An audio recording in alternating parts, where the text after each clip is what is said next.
ان سے کہہ دو کہ مجھے تو میرے پروردگار نے ایک سیدھا راستہ دکھا دیا ہے، دین قیم یعنی ملت ابراہیم کا راستہ جو بالکل یکسو تھا اور ہرگز مشرکوں میں سے نہیں تھا۔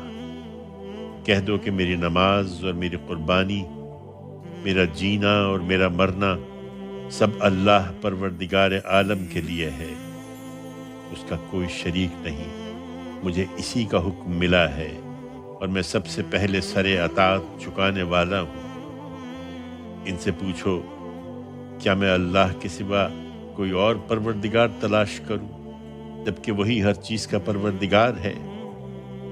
میں نے اپنا فرض ادا کر دیا، تم نہیں مانتے تو جان لو کہ ہر شخص جو کچھ کماتا ہے اس کا ذمہ دار وہ خود ہے، اور کوئی کسی دوسرے کا بوجھ نہیں اٹھائے گا۔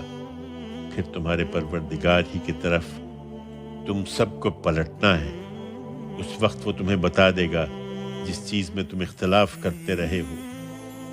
یاد رکھو کہ وہی ہے جس نے تمہیں زمین کا اقتدار بخشا اور ایک کو دوسرے سے بلند درجے دیے تاکہ جو کچھ اس نے تمہیں عطا فرمایا ہے اس میں تمہارا امتحان کرے۔